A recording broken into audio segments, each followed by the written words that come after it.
한국교회 문제에 대해서 가끔 이야기를 합니다. 왜냐하면 제가 그거를 책에서도 보지만 제 인생에서 어느 정도 경험한 바가 있지 않겠습니까? 저는 나이가 그렇게 많지는 않지만 한 30년 전쯤에 한국교회의 모습은 지금과 많이 달랐습니다.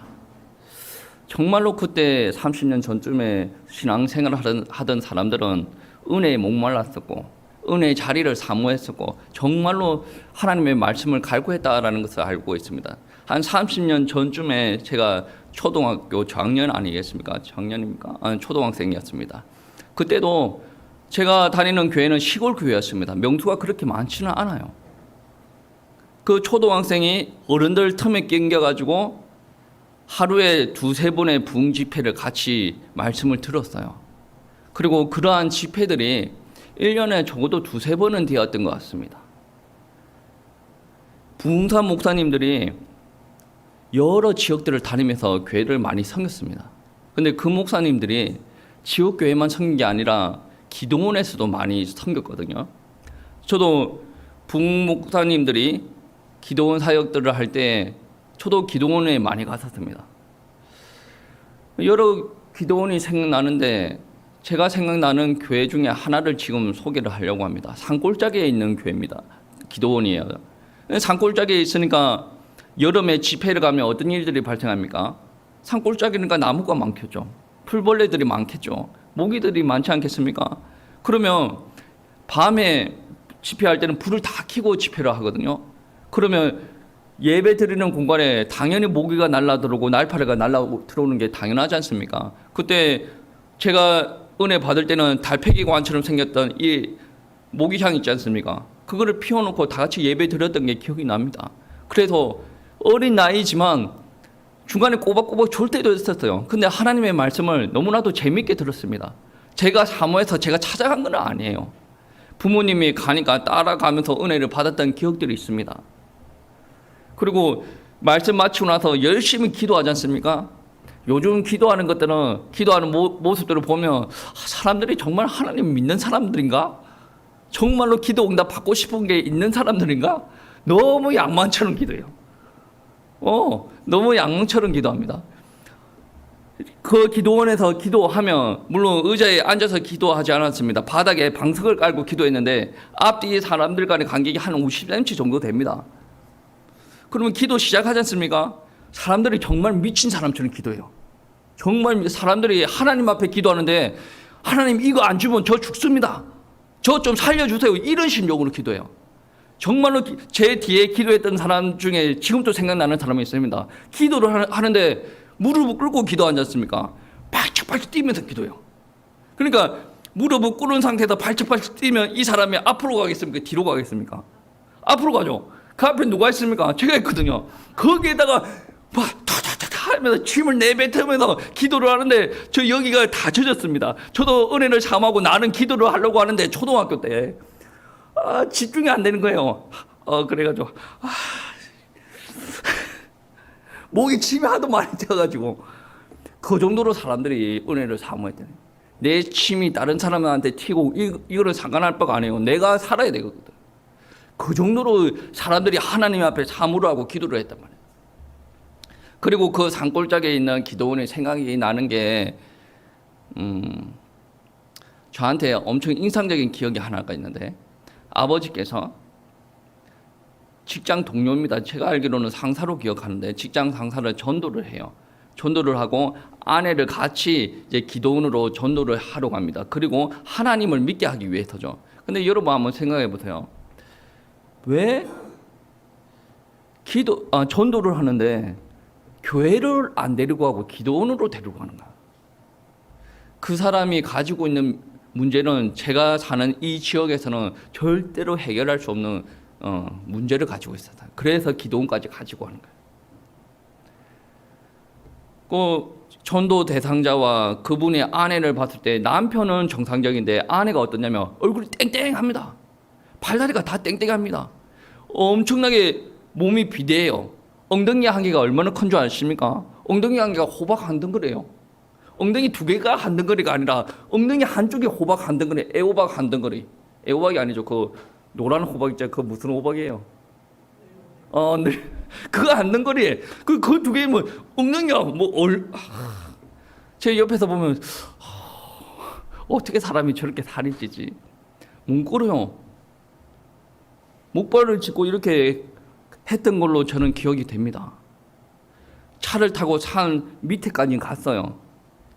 야, 저 사람이 어떻게 산 꼴짜기까지 올라가지? 제가 걱정할 건 아닌데 못 올라갈 것 같은데.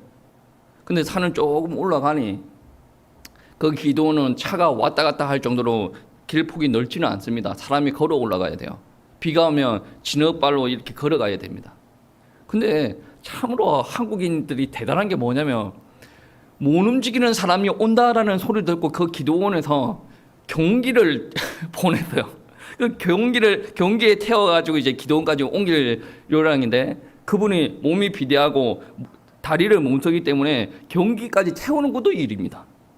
경기 위에서 그 사람 팔을 잡고 끌어올려요. 그리고 그 호박 두 덩어리 같은 엉덩이가 있는 그 하체를 뒤에서 밀어 붙입니다. 근데 그때까지는 저는 그렇게 그분의 병이 심각한지를 몰랐어요. 근데 끌고 밀어붙이고 땡기고 하다 보니 옷이 올라가지 않습니까? 다리가 보이는 거예요. 다리 속살이 보이고 팔에 속살이 보이고 이 등에 속살이 뭐 이런 게 다 보이는 거예요. 그때 저분은 엄청나게 심각하구나. 단순히 살찐 사람이 아니구나. 피부가 거의 검은색이랑 붉은색이랑 같이 있는 거예요. 검붉은색. 피 멍든 것처럼. 근데 피 멍든 게 아니고 그분의 피부 색깔이 원래 그래요. 병들은 거죠. 제가 그래서는 되지 않는데 어린 나이에 그 피부를 보고 미간이 찌푸러졌어요. 와, 사람의 피부가 어떻게 저렇게 될 수가 있지? 문 꽂는 것도 문제인데 피부가 완전히 썩은 것 같아요. 그냥 피부에 바늘만 툭 찌르면 고름이 나올 것 같은 그런 피부였단 말이에요. 그런데 그 병자를 은혜 받게 하겠다고 기도원까지 데리고 가는 사람이나 따라오는 사람이나 기도원에서 경기 보내는 사람이나 와, 참으로 대단한 사람이다. 근데 분명한 것은 무엇인지 아십니까? 하나님 앞에 가면 그 병도 큰 병이 아니더라고요. 여러분은 교회 올 때 많은 문제를 가지고 오고 병을 가지고 옵니다. 저는 그렇게 생각합니다. 가정의 문제? 큰 문제 아니에요. 하나님께서 그 가정의 주인이 되시면. 질병이 있습니까? 저는 그 질병이 큰 문제가 아니라고 생각합니다. 저한테 한 두세 번 병 때문에 연락 온 목사님이 있어요. 자기 주변에 어떤 사모님이 암에 걸렸다. 자기 주변에 어떤 지인이 암에 걸렸는데 이 지인은 신앙생활을 지금 안 하는 것 같다. 청년 때까지는 신앙생활을 했는데 경제가 너무 없는 것 같고 병원 갈 돈도 없는 것 같다. 이제 장례비만 딱 준비를 하고 그냥 죽는 날만 기다린다. 사모님도 한 석 달 뒤에 돌아가실 것 같은데 죽을 날만 기다리고 있다. 너 교회 가면 살겠냐? 강남에서 큰 교회에 있는 분이에요. 너 교회에 가면 살겠냐? 제가 뭐라고 하겠습니까? 우리 교회가 고치는 건 아닌데 하나님께서 고치시면 고치지 않을까요? 저는 확답은 못합니다. 하나님께서 고치시면 하루 만에도 고쳐집니다. 그런데 평균적으로 봤을 때 한 석 달 정도는 걸릴 것 같아요. 그 암 정도는. 그런 이야기 했어요. 근데 그분이 그거를 믿음으로 받아들이는 거예요. 그분이 문 배운 사람이 아닙니다. 지금 또 박사 과정에 있는 사람이에요. 대학교도 여러분이 이름만 들으면 아는 그런 대학교 나왔어요. 공대 출신입니다. 과학을 공부했던 사람이죠. 그리고 연구원에서도 근무했던 사람이에요. 그분이 암 누구 교회 가면 고칠 수가 있냐? 보낼까? 어떻게 준비가 되겠냐? 물 곳도 있겠냐? 물어보는 거예요. 여러분, 정말로 머리가 뛰어나는 사람들도 하나님을 만나면 하나님께서 하시면 하신다라는 믿음이 있습니다. 여러분 믿으시기 바랍니다. 근데 참으로 안타까운 것은 두세 번의 연락이 왔는데 그 암을 가지신 분들이 결국은 안 오더라고요. 지금 돌아가셨겠죠. 안타깝습니다. 여러분 아셔야 되는 게 뭐냐면 정신적인 질병이든 육신적인 질병이든 혼자 지 살고자 찾아오는 경우는 극히 드뭅니다. 우리 이곤사님은 아주 예외적인 케이스예요. 자기 몸이 이렇게 무너져 내리는데 살라고 교회 찾아오는 사람은 아주 드뭅니다. 대부분 사람들은 어떻게 해야 되냐? 옆에 있는 사람들이 도와줘야 돼요. 분명한 것은 정말로 아픈 사람은 하나님 앞에 자기 스스로 못 찾아온다라는 말입니다. 병자들은 옆에 돕는 사람들이 있어야 됩니다. 오늘 본문에서도 중풍병자가 한 명 나오죠. 중풍병자가 한 명 나오는데 친구들이 이 중풍병자 친구를 이제 도우려고 합니다. 이 중풍병을 걸렸으니까 못 움직이지 않습니까? 친구 4명이 이를 끌고 이 아이를 예수님 앞에 다 데려다 놓으면 예수님께서 이 아이를 고치겠다. 이런 생각을 가지고 있는 거예요. 내 친구 예수님한테 같이 끌고 가자라고 했는데 예수님께서 있는 자리에 많은 사람들이 둘러싸고 있었던 거예요. 예수님을 향해서 가기에 너무 어렵도록 이 사람들이 다 지나치고 앉아 있는 거예요. 그래서 이 친구들이 생각한 게 무엇이냐면 우리가 내 친구들을 데리고 예수님 앞까지 갈 수가 없으니 예수님이 있는 그곳까지 갈 방법을 직진으로 가지 말고 위에서 강화를 해야 되겠다. 그래서 친구를 데리고 지붕 위로 올라가요. 지붕 위로 올라가서 지붕을 뜯어냅니다. 우리 한국처럼 이 단단한 지붕이 아니거든요. 열대 지역에 이스라엘 지역의 지붕은 흙을 일개고 풀을 일개고 돌을 일개 가지고 지붕을 이렇게 만들어 놨어요. 그거는 누구나 다 손으로 좀 두드리고 손가락으로 집어넣어서 뜯으면 얼마든지 떨어지는 지붕입니다. 그 지붕에 자기 친구들을 달아내려니까 어떤 일들이 일어납니까? 오늘 본문 말씀에서는 그 친구가 낫는 기적들이 일어나죠. 참으로 이거는 모험적인 행동이에요. 여러분 한번 생각해 보세요. 그 집이 자기 집입니까? 아니 자기들보다 먼저 와 있는 사람은 자기는 먼저 와 있는 사람은 뭐가 잘못됐다고 그렇게 기다리고 앉아 있습니까? 그 앞에 먼저 가냐? 그 집이 자기 집이냐? 이거는 남의 재산을 완전히 파손하는 행위지 않습니까? 욕을 들을 수도 있는 상황이에요. 근데 중풍병자의 친구들은 어땠어요? 설령 사람들이 나를 향해서 욕을 한다라고 할지라도 우리는 예수님 앞에 이 친구를 배달을 해야 되겠다. 이 친구는 다른 방법이 없다. 예수님만이 이 친구를 살릴 수가 있다. 나는 이 친구를 온전히 배달하고 우리 친구가 회복되는 걸 봐야 되겠다. 열망이에요. 여러분이 하나님 앞에 올 때 무엇이 여러분을 가로막습니까? 여러분을 가로막는 것들이 그 무엇이든지 여러분이 하나님을 찾는 장애물이 되어서는 되지 않습니다. 그 뒷짐지고 앉아가지고 나 사람이 많아서 못 가겠어 라고 얼마든지 이야기할 수가 있죠. 많은 사람들이 이해할 겁니다. 근데 그 사람은 하나님 앞에 은혜를 못 받아요. 다른 사람들한테 욕 받더라도 그 사람들을 덜쳐내더라도 나는 주님 앞에 가야 되는 거예요. 다른 사람들 혼나더라도 다른 사람들 지붕을 떠가지고 내 친구를 끌어내놔야 되는 열정들이 있어야 된다는. 우리가 돕겠다라는 마음이 있으면 방법은 없는 건 아닙니다. 여러분 주변에 많이 힘든 사람들이 있습니까? 그 사람들을 돕겠다라는 마음들이 있으면 도울 수 있는 방법들은 얼마든지 있다라는 말씀입니다. 예수님께서 천장에서 몸이 안 좋은 사람들이 내려오는 것을 보고 예수님의 첫 마디가 그렇습니다. 오늘 5절 말씀이에요. 5절 말씀 한번 읽어보시겠습니다. 예수께서 그들의 믿음을 보시고 중풍병자에게 이르시되 작은 자야 내 죄 사함을 받았느니라 하시니 아멘. 여러분 인간의 도움은 한계가 있습니다. 목사가 아무리 영혼을 사랑하고 그 사람을 도와준다라고 하더라도 목사가 도와줄 수 있는 건 한계가 있어요. 육신적인 도움이든 영적인 도움이든 도움이 필요한 사람을 예수님께로 인도하는 게 최고의 도움이에요. 목사도 사람인지라 어떤 한 영혼을 계속 도와줘요. 그럼 다른 영혼들은 어떻게 합니까? 이거는 어떻게 보면 헌신적이다라고 할 수도 있지만 이거는 본인 기질대로 열심히 하는 거예요. 이 사람을 최고로 잘 도와줄 수 있는 게 뭐냐면 예수님 앞에 데려다 놓는 거예요. 예수님 앞에 오는 은혜로 받는 거예요. 그리고 그 사람이 실질적으로 예수님을 믿도록 하는 일이다라는 말씀입니다. 친구들한테 이런 믿음이 있었겠죠. 우리 친구는 중풍에 걸려가지고 일어나지도 못한다. 내가 이 친구는 오랫동안 봤지만 회복 불능이다. 그러나 예수님 앞에만 가면 이 친구가 회복될 수 있겠구나. 그러면 우리가 무슨 수단과 방법을 가리지 않고 이 친구를 예수님 앞으로 이끌어 나가야 되겠다.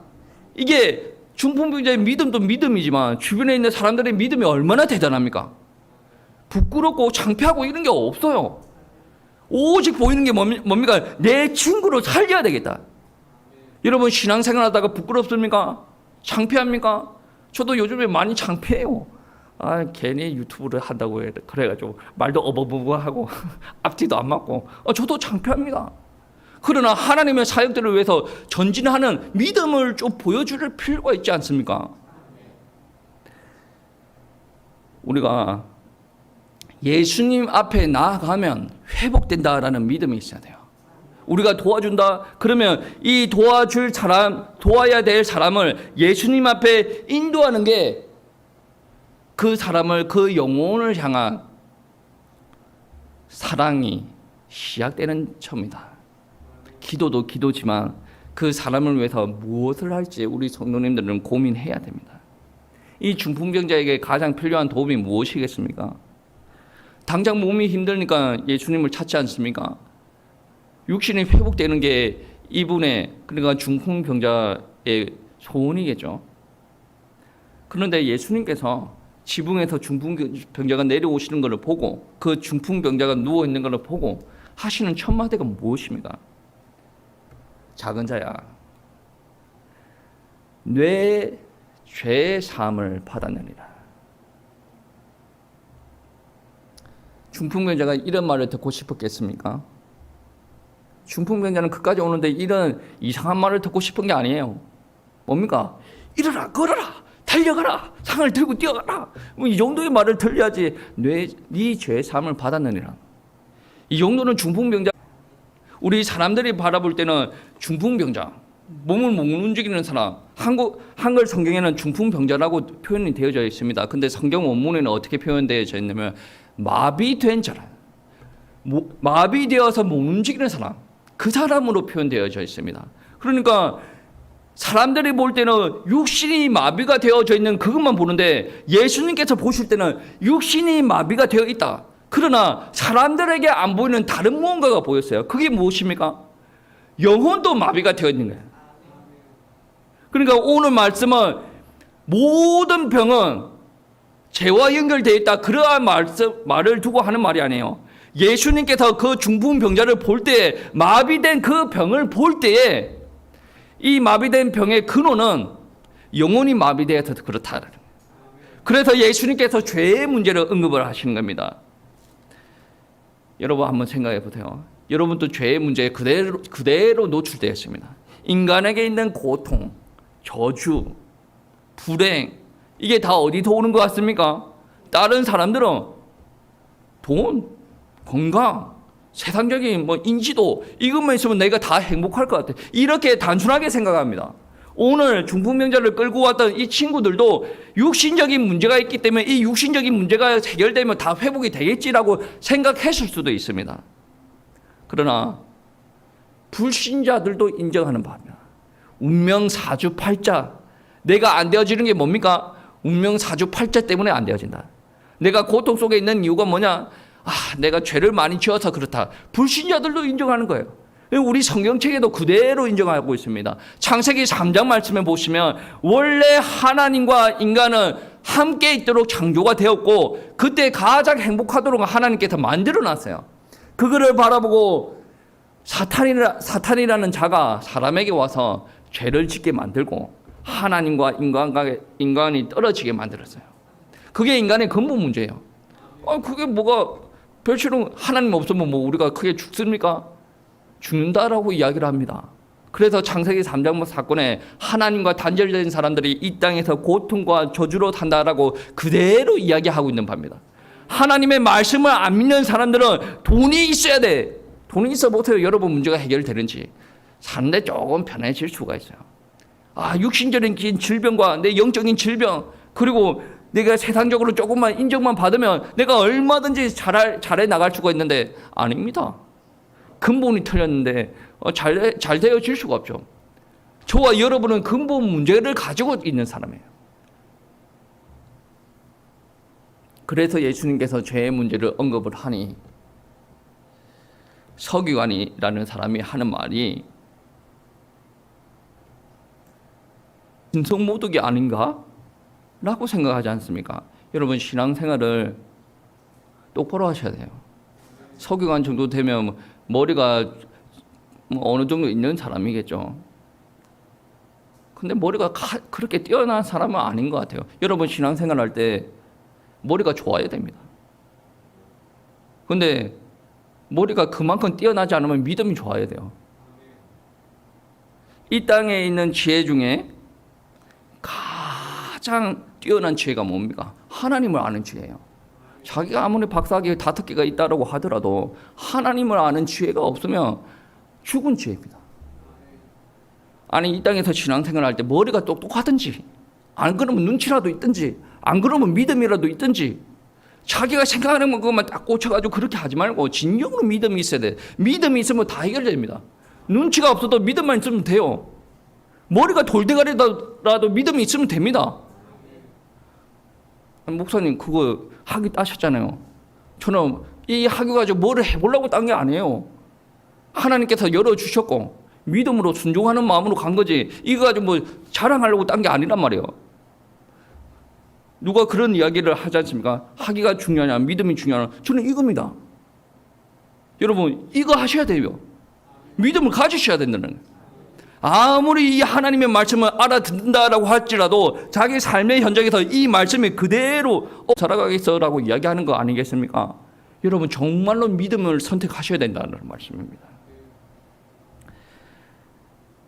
여러분 예수님께서 죄를 사하실 수가 없습니까? 서기관들이 그렇게 말씀하셨죠. 서기관들이 말이 맞아요. 사람이 어떻게 죄를 사하냐. 근데 이 서기관들이 실수한 게 뭐냐면 예수님은 사람이에요. 사람인데 사람의 몸을 입고 온 하나님이라 말했습니다. 죄의 문제들을 얼마든지 사실 수가 있지 않습니까? 인간들이 가지고 있는 근본 문제를 예수님께서 아십니다. 그 인간들의 문제를 해결하기 위해서 그 죄의 문제를 해결하고 사탄에게 잡힌 문제를 해결하고 하나님을 따라서 곧 그 훌륭한 사람들, 어떠한 훌륭한 사람들이라도 돈이 많은 사람들이라고 할지라도 그 예수 그리스도의 십자가 복음을 무시한 사람들은 마비된 사람이에요. 영이 마비가 되어서 아무리 하나님의 사랑을 전하도 그 사람은 반응하지 않습니다.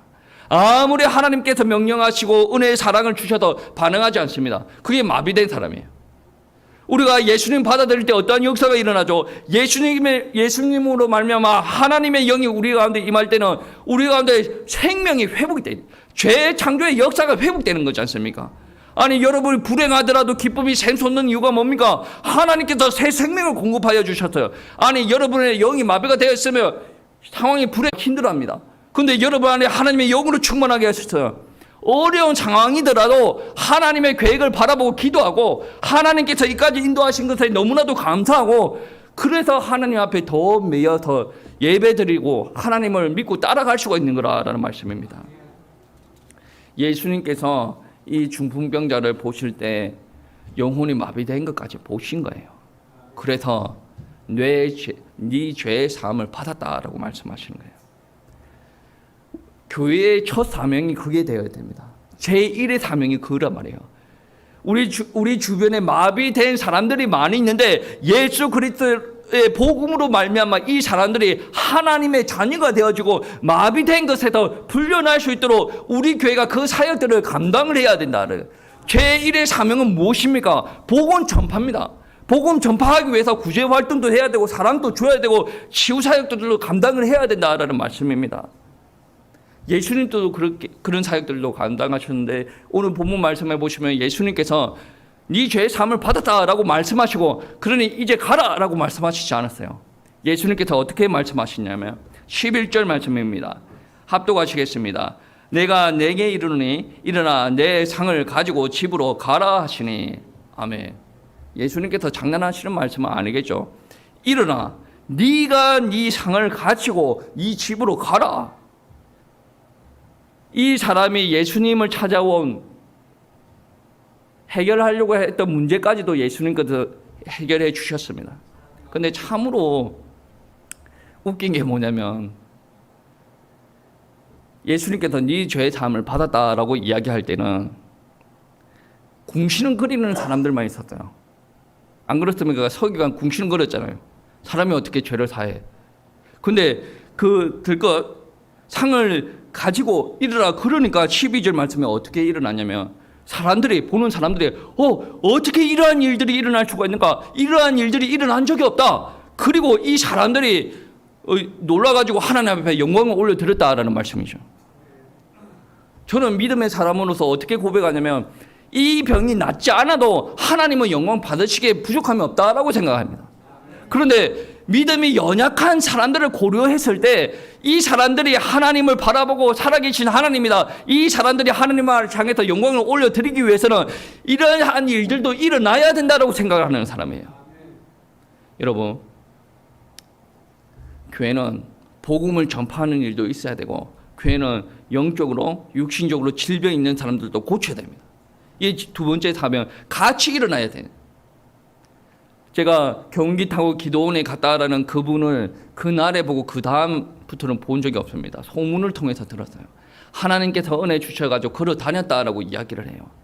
근데 제가 들었던 소문이 참인지 거짓인지는 잘 모르겠으나 그분이 하나님께서 고쳤다라는 생각을 하고 교회는 다녔어요. 근데 그분 수중에 돈이 좀 있었어요. 그 돈 가지고 술집을 했다라는 이야기를 들었습니다. 아니, 하나님을 안 믿을 때는 모르겠는데 하나님을 알고 나서 하나님께서 나를 완전히 살렸어요. 그런데 믿는 사람이 자기 돈 가지고 술집을 한다? 한국교회에 그런 사람들이 많이 있을 테니까 이까지 하겠습니다. 근데 그거는 올바른 행동들이 아닙니다. 자기 병 나은 것을 가지고 하나님 앞에 영광을 올려드렸지 않습니까? 그리고 그것뿐만 아니라 정말로 믿는 사람은 어떻게 하는 줄 아십니까? 삶으로 영광을 올려드립니다. 여러분 정말 믿습니까? 하나님의 말씀 믿습니까? 그러면 살아야죠. 여기서 아멘하고 있을 뿐만이 아니라 여러분 삶의 현장에서 그러한 믿음을 드리고 살아야 됩니다. 그런데 육신의 병이 고침은 받았어요. 근데 화장실 들어갈 때는 나올 때 마음이 다르다고 그렇고 나왔는데 뭐 교회만 적당히 다니면 되지. 이거는 제대로 치유가 안 된 거예요. 육은 마비가 회복이 되었어요. 근데 영혼은 여전히 마비되어져 있는 상태예요. 그래서 육신 치유가 제일 급한 게 아닙니다. 죄의 치유가 제일 급한 겁니다. 예수님께서 야 고쳐줄게 그렇게 먼저 고쳐도 되는데 예수님께서 죄의 문제를 먼저 이야기하는 거죠. 그리고 그분의 치유의 과정들을 보면 치유는 어디서 받았어요? 기도원에서. 신앙생활은 어디에 했어요? 교회에서. 거리가 있지 않습니까? 그래 놓으니까 그 사람을 제대로 양육을 못 시켰다. 더 좋은 목사님을 만났으면 더 좋게 양육을 했을 텐데 그래서 우리 교회가 복된 교회예요. 우리 교회에서 그냥 치유시키고 여기서 양육시키고 그리고 신앙생활을 하지 않습니까? 어떤 사람은 그래요. 아니 교회가 너무 빡빡한 거 아닌가? 제가 볼 때는 우리 교회 전혀 빡빡하지 않아요. 여러분 하나님을 믿고 여러분의 죄의 문제가 해결이 되었고 여러분 육신의 문제도 해결이 되었어요. 그런데 여러분이 옆에 있는 사람 정도 뜨뜻미지근하게 성경책만 좀 배달하는 그런 사람들처럼 신앙생활을 할 수가 있겠습니까? 정말로 내가 하나님을 믿고 하나님을 살아계신다라고 그것을 느끼고 내가 사랑을 하는데 아니 제가 기도원 다닐 때 뭐 뒤에서 막 튀기고 그렇게 신앙생활을 하는 사람처럼 못하더라도 열정을 보여주고 신앙생활을 해야 되지 않겠습니까? 적어도 하나님 앞에 나는 돈이 없어요, 나는 뭐가 문제가 있어요, 그런 식으로 신앙생활을 하지 말아야 되지 않겠습니까? 저도 쪽팔려요. 저도 부끄러워요. 하나님 앞에 돈이 없어요 라고 기도하는 것 자체가 부끄럽습니다. 그런데 그거는 제가 부끄러운 것보다 하나님이 더 부끄러워해야 될 문제고, 하나님께서 되지 않겠습니까? 하나님, 많은 사람들은 우리 교회가 뭐 이렇고 저렇고 이야기해서 그렇게 못한다라고 이야기를 합니다. 그러한 이야기를 나도 하겠습니다. 그런데 나는 믿음을 이 땅에서 하나님의 영광을 드러내고 주의 복음을 전거하는 게 우리가 해야 될 사역들이 아니겠습니까? 여러분, 우리 교회는 치유의 목적을 두는 게 아니에요. 치유라는 것은, 육신의 치유는 과정입니다. 아니, 내가 영적으로 힘들고 육신의 질병이 있어가지고 이 교회에 치유 받으러 왔다, 병이 나았어요, 목적을 달성을 했죠. 그러면 굳이 신앙생활을 해야 될 이유를 발견 못하겠죠. 하나님께서 부르실 때 문제를 주고 부르셨어요. 그거를 발견해야 돼요. 정말로 믿음이 있고 치유가 회복이 되어야 돼요. 그리고 제대로 신앙생활을 해나갈 수 있도록 양육을 받으셔야 된다는 거예요. 제가 사랑하는 분들이 위쪽 지방에 좀 많이 있어요. 뭐 대전 지역에 제가 사랑하는 전도사님 한 분이 계신데, 그분은 내 혈관이 좁아지는 질병을 가지고 있어요. 그래서 수술을 받은 것 같아요. 그리고 질병 때문에 신대원 3년을 다녀야 되는 신대원은 7년을 다녔어요. 정말로 저는 그분의 믿음을 인정을 합니다. 참으로 안타까운 것은 무엇이냐면, 그분 주변에 목회자들도 있고, 뭐 친척 중에 목회자들도 있고 사모님을 있는데, 정말 저분을 위해서 기도하는 사람 없구나. 저분 지금 THN 과정을 밟고 있어요. 신앙 석사죠. 신대원보다 조금 다음 과정이라고 생각하면 될 겁니다. 저번 학기에는 축구 차다가 공을 찼어요. 넘어졌어요. 뼈에 금이 가지고 거의 몇 달 동안 기부트를 하고 다녔어요. 이번 학기에는 저한테 문자가 왔어요. 목사님, 쉬는 날인데 저 자전거 타고 운동을 좀 할 겁니다. 예, 그러세요. 119에 실려갈 때 병원에, 아니 자전거를 타고 왔는데, 어떻게 자전거를 타고 왔는데 119에 실려가냐? 내 속으로 그랬어요. 사모님 옆에 있길래, 혹시 너 총각이라서 옆에 자매 본다고 이렇게 가다가 콩대 날 저 혼자 상상을 했어요. 어이가 없는 상상이죠. 그런 상상을 했어요. 너 총각이니까. 근데 이야기를 들어보니 급경사항기를 내려오다가 브레이크를 잘못 잡았는가 봐. 확 뜨는 것 같아. 그래서 지금은 병원에 있다가 얼마 전에 퇴원해서 가해소처로 일하고 있어요. 손가락도 문제가 있고, 이 손가락에 타이핑을 못 쳐. 그래서 다른 사람들이 와서 타이핑 쳐주고 숙제를 하고 앉아있어요. 제가 그 이야기를 전도사님한테 했어요. 너무 답답하고, 그래서 우리 그 전도사님 있는데 정말 기도가 필요하고, 그런 이야기를 하니까 우리 전도사님 하는 말씀은 무엇이냐면, 앞으로 목회하실 귀한 분인데 정말로 치유받고 목회해야 되지 않겠냐, 그러한 이야기를 하는 거예요. 그분은 예의도 발라요. 신앙적인 양육이 잘 되어졌어. 교회 질서에 대해서 너무나도 잘 알아요. 성품이 좋아요. 근데 문제가 무엇이냐면 육신이 연약한 거예요. 이 사람이 조금만 만들어지고 조금만 육신적으로만 회복이 되어지면 하나님 앞에 영광 돌릴 수 있는 사역을 할 수 있는 사람이 아니겠습니까? 그 사람이 우리 교회에 오지는 않을 겁니다. 근데 우리의 기도 제목은 무엇이냐? 아무리 목회자 사모님이 주변에 많아도 그분을 위해서 하늘 붙잡고 기도하는 사람은 없어요. 여러분 한번 생각해 보세요. 제가 똑똑합니까? 똑똑하지 않아요. 제가 육신이 건강합니까? 건강하지 않아요. 제가 가진 거 많습니까? 가진 거 많지 않아요. 제 주변에 제 가족 중에 목회자가 있습니까? 없어요. 그래도 제가 이렇게 나가는 거는 무엇 때문이겠습니까? 우리 성도님들이 기도하고 밀어주니까 그렇지 않습니까? 누가 보면 우리 성도님들이 몇천 명이나 되는 줄 알겠어요. 그 전도사님도 정말로 가정에 기도하는 사람이 없는 것 같아요. 정말로 하늘 붙들고 기도하는 사람이 없는 것 같아요. 그게 너무 안타까운 거예요. 그분도 하나님께서 고치시면 고치실 줄 믿습니다. 유전이라 그러다고. 머리가 혈관이 좁아지는 게. 뭐 유전이겠죠. 서울대 가가지고 약을 지금 또 다 먹습니다. 저는 하나님께서 고치시면 유전 그거 신경 쓸 거 아니라 뭐. 암도 유전 고치면 되죠, 하나님 앞에. 어떻게 보면 다른 사람이 저를 보면 교만 하네라고 생각하게. 그러면 다르게 물어가지고 당신은 하나님께서 고치시면 뭐 고친다고 생각합니까? 그건 아닌데. 그거 아니면 어떡해. 하나님께서 안 고치실 수도 있죠. 근데 하나님께서 고치시면 어떤 역사가 일어납니까? 못 고치는 병이 없습니다. 여러분 주변에 문제 있습니까? 여러분의 문제 못 고치는 하나님이 아니시라는 거예요. 제일 중요한 건 뭡니까? 수단과 방법을 가리지 않을 만큼의 여러분의 믿음이 있느냐 말입니다. 예수님 앞에 가는데 장애물들이 많이 있어요. 포기하는 거죠, 보통 사람들은. 지붕까지 뚫어가지고 그 위에 달아가지고 내리고자 하는 사람들이 있습니까? 수단과 방법을 가리지 않고 여러분 신앙생활을 해봤습니까? 여러분 하나님 앞에 가면 이 문제는 무조건 해결이 된다. 그런 믿음 가지고 우리 성도님들 신앙생활 하시를 축복합니다. 그리고 우리 교회는 무엇을 해야 됩니까?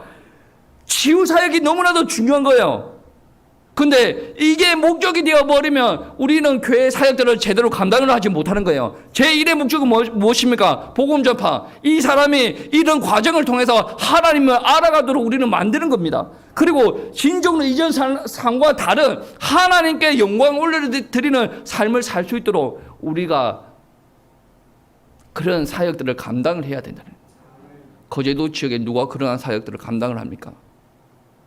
조금 더 교만하게 이야기를 해서 서울 지역에서 그러한 사역들을 잘 감당하는 교회들이 있으면 서울에 있는 목사님이 저한테 굳이 연락을 해서 너 그 교회 가면 사망 선고 떨어진 사람도 살겠냐 그런 말을 안 하겠죠.